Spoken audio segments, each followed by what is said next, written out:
옛날 옛적 프랑스의 작은 마을 루브레트에 고아 소녀 리제트가 살고 있었습니다. 리제트는 밝고 씩씩한 성격으로 마을 사람들로부터 사랑을 받았지만 그녀는 항상 자신만의 모험을 꿈꾸었습니다. 어느 날 리제트는 마을 근처에 있는 신비로운 숲으로의 모험을 결심했습니다. 숲속 깊은 곳에서 그녀는 나무로 만들어진 작은 집을 발견했습니다. 집 안에는 마법을 연구하는 노인 몽마르트 마법사가 살고 있었습니다. 리제트는 호기심에 이끌려 그를 찾아가 대화를 나누게 되었고 둘은 곧 좋은 친구가 되었습니다. 몽마르트는 리제트에게 마법의 세계를 보여주었고 그녀가 가진 특별한 능력을 발견할 수 있도록 도와주었습니다. 그 능력은 바로 식물과 대화할 수 있는 능력이었습니다. 리제트는 신비로운 숲의 식물들과 대화를 나누며 더욱더 깊이 숲을 이해하게 되었습니다. 그렇게 시간을 보내던 중 리제트는 숲속 깊숙이 자리한 비밀의 꽃을 찾게 되었습니다. 그 꽃은 모든 병을 치유할 수 있는 신비한 힘을 가지고 있었죠. 하지만 그 꽃에는 강력한 저주가 걸려있어 아무나 가질 수 없는 아이템이었습니다. 리제트는 그 꽃을 마을의 아픈 사람들을 위해 사용하고자 했으나 저주 때문에 다가갈 수 없었습니다. 그때 몽마르트 마법사는 리제트의 순수한 마음을 느끼고 그녀의 용기를 시험하기로 했습니다. 몽마르트는 그녀에게 3가지 시험을 주었습니다. 첫 번째 시험은 진실되게 말하라는 것이었습니다. 리제트는 자신의 과거와 두려움을 솔직히 이야기하며 차례로 시험을 통과했습니다. 두 번째 시험은 타인을 위하는 마음을 증명하는 것이었습니다. 그녀는 아픈 동물을 정성껏 돌봐주면서 그 시험도 성공적으로 통과했습니다. 마지막 시험은 자신을 희생할 준비가 되었는가를 묻는 것이었습니다. 리제트는 마법이 부여된 반지를 몽마르트에게 주며 자신의 능력을 포기하려 했습니다. 이 모습에 감동한 몽마르트는 그녀에게 비밀의 꽃을 주었고 리제트는 그것을 활용하여 마을 사람들을 치유할 수 있었습니다. 결국 리제트는 마을의 영웅이 되었고 그녀의 용기와 선한 마음은 마을 사람들뿐만 아니라 숲의 모든 생명에게도 은혜를 안겨주었습니다. 마을은 그 후로도 영원히 번영했고 리제트는 그 속에서 행복한 삶을 누렸습니다. 이 이야기는 리제트의 용기와 사랑이 얼마나 큰 마법보다 위대한지를 일깨워주는 아름다운 동화로 오늘날에도 루브레트 마을의 전설로 남아 사람들에게 전해지고 있습니다. 두 번째, 이야기 옛날 옛적 프랑스 남부의 작은 마을에 루시라는 어린 소녀가 살았습니다. 그녀는 음악을 사랑했으며 무엇보다 플루트를 부는 것을 좋아했습니다. 그녀의 마을은 매년 여름 음악 축제를 열었는데 이 축제는 농부들이 1년 농사를 마친 후 음악을 통해 즐거움을 나누는 시간이었습니다. 루시는 어린 나이에도 불구하고 자신의 플루트 연주로 마을 사람들에게 기쁨을 주었습니다. 어느 해 축제를 며칠 앞두고 마을에 낯선 여행자가 나타났습니다. 그의 이름은 안디였고 그는 손에 낡은 배낭을 들고 있었습니다. 이 여행자는 마을 사람들에게 황금 플루트에 대한 전설을 이야기했습니다. 전설에 따르면 이 플루트를 불면 마법 같은 멜로디가 흘러나와 모든 사람의 마음을 사로잡고 심지어 시간을 멈추게 할 수도 있다고 했습니다. 앙리의 이야기는 루시의 호기심을 자극했습니다. 그녀는 밤이 되자 대담하게도 앙리에게 전설의 플루트에 대해 더 물어봤습니다. 앙리는 미소를 지으며 그 플루트는 이 마을 근처의 숲 깊은 곳에 감춰져 있다고 전해지지. 하지만 아무나 그 플루트를 찾을 수 있는 것은 아니란다. 진정으로 음악을 사랑하는 자에게만 그 모습을 드러낸다고 하더구나. 라고 말했습니다. 루시는 그 말을 듣고 플루트를 찾아보기로 결심했습니다. 다음 날 새벽, 그녀는 자신의 작은 플루트를 챙겨 숲속으로 향했습니다. 숲은 안개로 가득 찼고 루시는 길을 헤매기 시작했습니다. 그러던 중 그녀는 갑자기 아름다운 멜로디가 들리는 것을 느꼈습니다. 그 소리를 따라가자 한 오랜 나무 밑에 황금빛으로 빛나는 플루트가 있었습니다. 긴 시간의 기다림 끝에 마침내 플루트를 손에 쥔 루시는 그것을 불어보기로 했습니다. 그녀의 입에서 나온 멜로디는 정말로 마법처럼 아름다웠습니다. 이 소리를 들은 숲속의 모든 생명체들이 그녀 주위로 모여들었고 심지어 안개마저 그녀의 곁에서 맴돌았습니다. 그 순간 앙리가 나타났습니다. 그는 그녀에게 다가와 내가 진정으로 음악을 사랑하는 사람임을 증명했구나. 이 플루트는 이제 너의 것이란다 라고 말했습니다. 루시는 기뻐하며 앙리에게 고마움을 전했습니다. 마을로 돌아온 그녀는 축제날에 맞춰 그 황금 플루트로 연주를 시작했습니다. 사람들은 그녀의 연주에 매료되었고 모두가 바라는 단 하나의 꿈을 상상했습니다. 결국 루시는 자신이 사랑하는 마을 사람들과 함께 행복하게 살아가며 매년 축제에서 황금 플루트를 연주했습니다. 그녀의 음악은 마을을 더 좋은 곳으로 만들었고 모든 사람들에게 사랑과 행복을 전했습니다. 그녀의 이야기는 오랜 시간 동안 전해져 내려오며 사랑과 음악의 힘을 상기시켜 주었습니다. 세 번째 이야기. 옛날 옛적 프랑스의 한 작은 마을에는 아름다운 숲이 하나 있었습니다. 이 숲은 마을 사람들에게 신비한 숲이라고 불리었으며 숲 안에는 마법적인 생명체와 놀라운 비밀들이 숨겨져 있다고 전해졌습니다. 하지만 대부분의 마을 사람들은 그 숲에 들어가는 것을 꺼렸습니다. 숲에 들어가면 다시는 돌아올 수 없다는 소문이 있었기 때문입니다. 어느 날 호기심 많고 용감한 소년인 피에르가 숲을 탐험하기로 마음먹었습니다. 그는 숲에 들어가기 전 어머니께 작별 인사를 했고 자그마한 가방에 빵과 물을 챙겨 길을 나섰습니다. 피에르는 숲으로 들어서자마자 길고 거대한 나무들이 그를 감싸며 환상적인 경치를 보여주었습니다. 숲을 더 깊이 들어가던 피에르는 놀라운 발견을 하게 됩니다. 빛나는 날개를 가진 작은 요정들이 하늘을 날고 있었고 생기 넘치는 꽃과 나무들이 음악을 연주하듯 흔들리고 있었습니다. 모든 것이 마치 꿈속에 있는 것 같았습니다. 피에르는 그 요정들 중 한 명인 엘리와 친구가 되었습니다.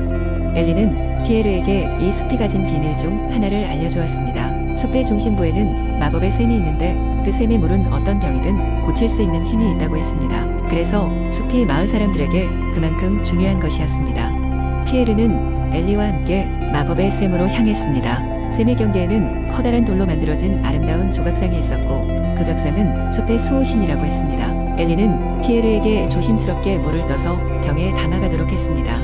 피에르는 고향에 돌아가면서 그 물을 마을 사람들을 위해 쓰기로 결정했습니다. 마을로 돌아온 피에르는 마법의 샘물로 마을 사람들의 아픔과 질병을 치유하기 시작했습니다. 사람들은 점점 숲의 존재와 그 신비로움을 이해하게 되었고 피에르와 엘리의 우정 덕분에 마을과 숲은 조화로운 관계를 유지할 수 있었습니다. 그러나 마을 사람들에게는 아직 모르는 듯한 더 큰 비밀이 숨어 있었습니다. 마법의 샘은 단지 병을 치유하는 것 이상의 힘을 가지고 있었고 그것은 바로 사람들의 마음을 순수하게 만들고 내면에 진정한 소망을 깨닫게 하는 것이었습니다. 시간이 지나면서 마을 사람들은 더 서로를 이해하고 사랑하게 되었고 숲의 진정한 의미를 깨달아갔습니다. 그리고 그렇게 신비한 숲은 사람들과 함께 더불어 살아가는 진정한 의미를 찾게 되었습니다. 이 이야기는 지금까지도 프랑스의 전통적인 동화로 전해 내려오고 있으며 용기와 우정 그리고 자연과의 조화로운 관계의 중요성을 일깨워주는 귀중한 교훈을 남기고 있습니다. 네 번째, 이야기. 옛날 옛적 프랑스의 알자스 지방에는 사람의 발길이 거의 닿지 않는 깊은 숲이 있었습니다. 이 숲은 마법의 숲이라고 불렸습니다. 왜냐하면 매일 밤 숲속에서는 신비로운 환한 빛이 새어나왔기 때문입니다. 그 빛의 정체는 누구도 알지 못했지만 숲 근처 마을 사람들은 그 빛이 마법의 원천이라고 믿었습니다. 마리아는 이 마을에 사는 호기심 많은 소녀였습니다. 그녀의 눈은 항상 호기심으로 반짝였고 언제나 새로운 것을 탐험하는 것을 즐겼습니다. 마리안의 부모님은 그녀에게 항상 조심하라고 주의를 주곤 했지만 그녀는 매일 밤 다락방 창문을 통해 마법의 숲에서 새어나오는 그 빛을 보며 언젠가는 그 속에 무엇이 있는지 알아보겠다고 결심했습니다. 어느 날 밤 비밀스럽게 숲으로 향한 마리아는 숲속 깊은 곳으로 들어갔습니다. 달의 은은한 빛이 숲의 길을 밝혀주었고 그녀의 발걸음 소리는 숲의 고요한 공간 속에 부드럽게 퍼졌습니다. 얼마 가지 않아 숲속 깊은 곳에서 그녀는 마법에 걸린 듯한 아름다운 장면을 목격했습니다. 작은 요정들이 나무 사이를 날아다니며 반딧불이처럼 빛을 발하고 있었던 것입니다. 그들은 마리안이 다가가자 그녀를 따뜻하게 맞아주었습니다. 요정들은 자기들만의 비밀스러운 세상을 그녀에게 보여주었습니다. 숲의 중심에는 오래된 나무가 있었고 이 나무는 바로 숲의 마법의 원천이었습니다. 나무는 요정들의 마법으로 속삭이며 숲을 보호하고 있었습니다. 요정들은 마리안에게 이 모든 것을 이야기해주며 마리안이 특별히 용감하고 순수한 마음을 가졌기 때문에 이 비밀을 보여준 것이라고 설명했습니다. 마리안은 요정들과 친구가 되었습니다.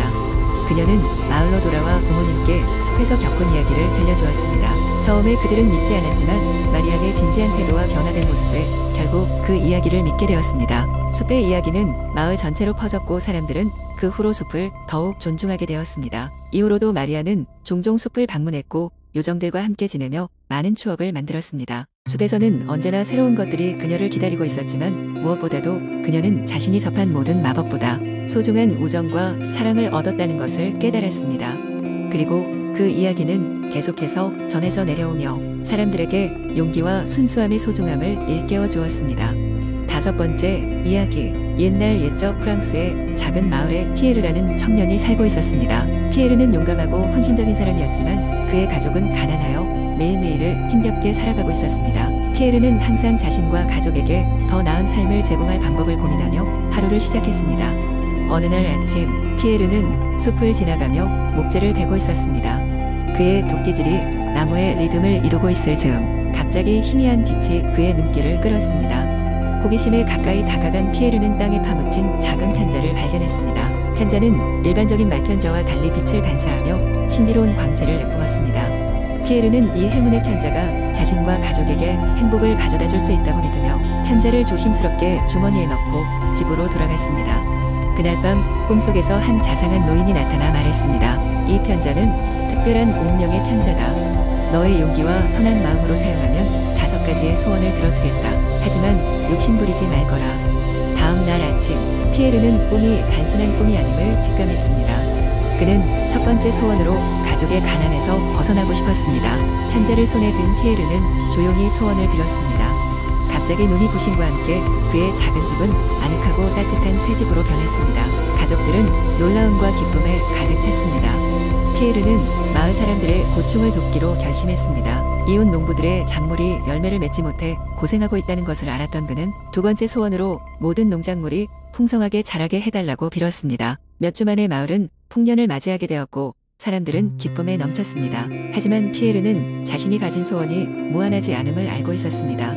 그러던 중 마을에 사나운 늑대 무리가 나타나 사람들을 공포에 몰아넣기 시작했습니다. 피해를 보는 마을 사람들을 보며 피에르는 세 번째 소원으로 늑대의 무리를 안전한 곳으로 내쫓을 방안을 빌었습니다. 그 즉시 늑대들은 마을에서 멀리 떠났고 마을은 안정을 되찾았습니다. 마을은 점점 평화롭고 행복하게 변했지만 피에르는 네 번째 소원을 신중하게 사용하고 싶었습니다. 그러던 어느 날 마을 앞바다에 해적선이 나타났고 마을 사람들은 두려움에 떨었습니다. 피에르는 편자를 쥐고 해적들이 다시는 마을을 침범하지 않길 소망했습니다. 마법 같은 일이 벌어져 해적들은 그들의 배가 고장나 도망쳐버렸습니다.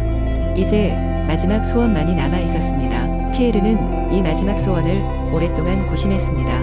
무엇이 가장 마을과 가족에게 이익이 될지를 고민하던 끝에 마지막 소원을 들었습니다. 모든 사람들의 마음이 사랑과 이해로 가득 차게 해주세요.